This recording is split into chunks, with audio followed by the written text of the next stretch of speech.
আসসালামু আলাইকুম এভরিওয়ান, আশা করি সবাই ভালো আছেন। আজকে আরেকটি ব্লগ নিয়ে চলে আসলাম। এই ব্লগে দেখা কীভাবে পাস্তা তৈরি করি। এখানে কেটে নিলাম পেঁয়াজ, কাঁচামরিচ, ধনেপাতা, এগুলো সবগুলো কেটে নিলাম সুন্দরভাবে। এখানে আমি মুরগির মাংস ছিল, এগুলো একটু জোরে করে নিলাম।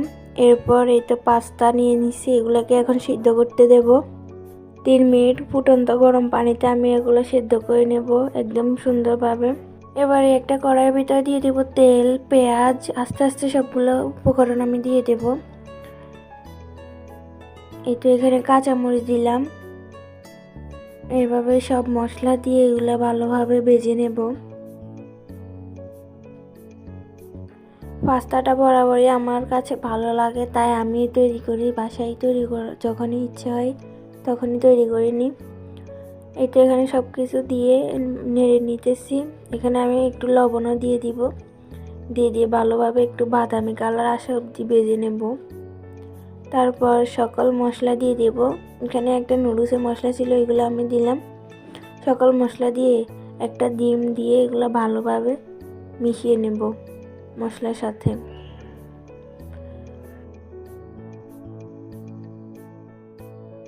এগুলা মেশানো শেষ হলে আমি এখানে মুরগি মাংস যেগুলো জোড়ো করে রাখছি ওইগুলো দিয়ে দেব। একসাথে সব কিছু মিশ্রণ করে একটু ভেজে নিব, তাহলে একটু ফ্লেভার আসবে পাস্তার ভিতরে। সেদ্ধ করা শেষ হইলে পাস্তাগুলো আমি ঢেলে নিলাম একটা চাকনির ভিতরে, এগুলো পানি সরার জন্য দিলাম। পানি ঝরা শেষ হলে আমি এই ফ্লেভার আসা অবধি এই মশলাগুলোর সাথে দিয়ে দেব। ফ্লেভার আসলে দিয়ে দেব, যাতে করে এগুলো ভালোভাবে মিশ্রণ হয়। এতে এখানে একটু সস দিয়ে নিতেছি, কালারটা ভালো আসবে, এতে করে পাস্তার কালারটা অনেক সুন্দর আসে, তাই আমি সস দিয়ে নিই সবসময়।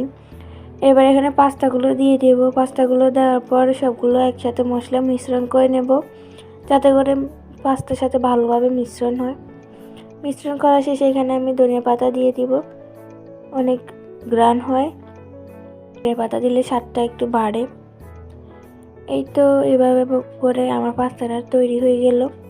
এখানে আমি একটু গাজর কুচি দিব, যাতে করে কালারটা একটু ভালো আসে, দেখতে সুন্দর লাগে পাস্তাগুলো, তাই ভালোভাবে দিয়ে মিশ্রণ করে নেব। এরপর আমি নামিয়ে নিয়ে পরিবেশন করব। আজকের ব্লগটা এটুকুই। আমার পাস্তার রেসিপিটা কেমন লাগলো সবাই জানাবেন। আল্লাহ হাফেজ। সবাই আমার চ্যানেলটাকে ফলো এবং সাবস্ক্রাইব করে নেবেন। এখানে